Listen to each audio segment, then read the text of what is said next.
thanks for tuning in to episode 3 of Positive Power with Michele Dionne. It's a beautiful fall day out there today here in southwestern Ontario. Temperatures are a little cooler. We saw some snow on Saturday. Everybody gets their feathers in a little ruffle when they see some snow, which is sort of funny because it is Canada after all. What do we expect? It's going to snow. It's going to come. It's just a matter of when. Here we've seen it as early as October, which is where we are now, or we've seen it where we've gone all the way to after Christmas and not seen a speck of snow. So it is what it is. It'll come when it's ready. Some things we can't control. That's one that we can't. But what we can control is what's going on up here and thinking positive and staying positive. So that's why we're gathered together now, right? We're going to have some positive news together. So thanks for listening in. And I got some great stories to share. So I started out by going to the Good News Network, and I found some really cool stories. The first one I came across is about teens that won't rest until vets do. And what they're talking about is that quite often vets come back to their home country, whether it be Canada or the States, and they're suffering from PTSD, post-traumatic stress disorder. Aha.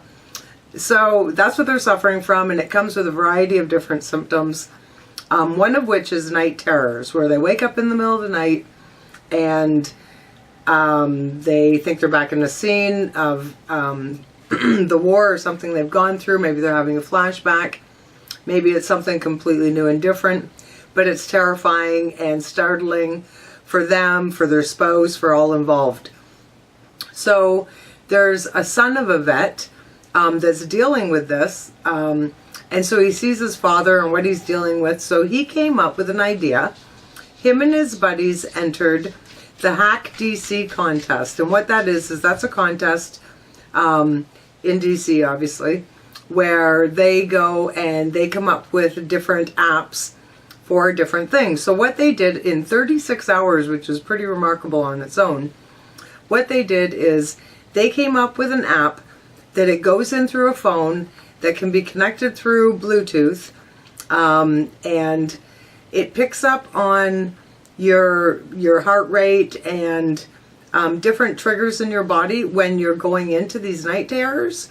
And after they've got a record of what your body does before that happens, then it programs it into the system so that it will start alerting you and waking you up before you actually get into the full-fledged night terrors. What an awesome idea that is. And isn't it amazing that it came from teenagers? This new generation, boy oh boy, they're changing it all, and I love that. That's so exciting. So that's what they're doing. It's still in the development stage, but they've got funding now. They've got a lot of interest around the world, and they're hoping that it's available by summer 2016. So what a great story that is. And just the fact that they're being, proactive. They're seeing a problem. There's problems everywhere. Solutions. We need to be solutions people. Not problem people. You can't avoid the problem, but there's always a solution. Where there's a will, there's a way. You look at the last 100 years and all the things that have changed and been developed just in 100 years. Imagine what can happen in the next 100 if we think outside the box, right? So many things that, 100 years ago, would they have thought that we would be flying in jet planes and on the internet and pressing a button to get in your car? Like, wow, just so amazing. The leaps and bounds that humanity has gone through, and don't lose faith, because there's a lot more in store, and it's awesome stuff, great stuff. Here's another thing. It's all a matter of perspective, right? And everything happens for a reason, and all that stuff. So this is an interesting story. This is in Sacramento, and when I believe it was the mother of the bride, when she found out that her daughter and her fiance were no longer getting married. Now, I don't know if they completely broke up or they just canceled the wedding, what the deal was. But, quite often when you're booking a wedding, you start a a year in advance. You have to put up all the money way in advance. Everything's paid for. So that party's happening whether they get married or not. There's a point of no return there. So when this mother found out that her daughter and fiance were not getting married anymore, she went and didn't cancel it because it would have been pointless. So she turned around and she invited 100 people that are homeless people or just living in a poor environment, don't have a lot of money. She invited them all to make the most of the dinner and the reception. $35,000 she had spent. Wow. She had spent on this reception and this meal. It was a high-end restaurant in a hotel. So she went, she invited all these people. Some of them were little families for an amazing meal. And what an amazing thing that is. You know, it's unfortunate, I'm assuming, I don't know, maybe it's not unfortunate, but whatever happened for those two people to decide not to get married, what an amazing thing to come from that. You know, that these people were inspired with some hope, might have been the best meal that they've had for who knows how long. Just an amazing story and an amazing turn of events. You know, and if people see that and everybody just starts to do something a little bit nicer for somebody else, what a wonderful world we will be in. And I say it positively like that. I say it like I know that it's coming, because I know that it's coming. We just all have to do our part. Have you done a random act of kindness lately? You know, last week, last Thursday actually, I was going through Tim Hortons and I decided to buy coffees for the next couple people that were behind me. So when I got up to the window, I asked the girl, what'd the guy order behind me? Because I don't have very much money. And then she says, oh, we just ordered a extra large double or whatever. So I said, okay. And then I said, what about the car behind him? And I actually knew the girl in that car. And then she says, oh, she ordered 2 coffees. So my 1 coffee, the dude behind me's 1 coffee, and then the girl behind them, 2 coffees. The whole adventure of my random act of kindness, which affected 3 people, right?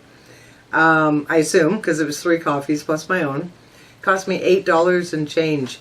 And you know, I went back to the Tim Hortons later, and the girls that were working there said I was they didn't know who I was, because I don't stick around, right? Like, that's how I roll. I don't think I should do it expecting anything back.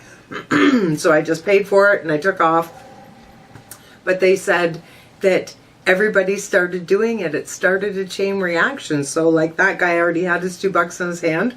So then he paid for somebody else's, probably the next person who had just a single coffee.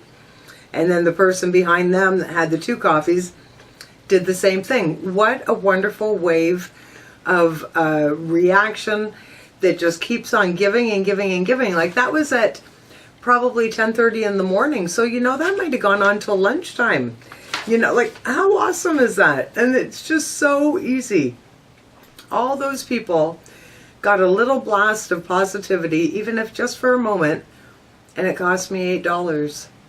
I think that's a pretty sound investment. You know, I talk a lot on different sources of media that I utilize, whether it's like radio or whatever, and I talk quite a bit about, you know, when I win the lottery, all this stuff that I'm going to do. And it occurred to me the one day, why do I have to wait for the lottery to do it?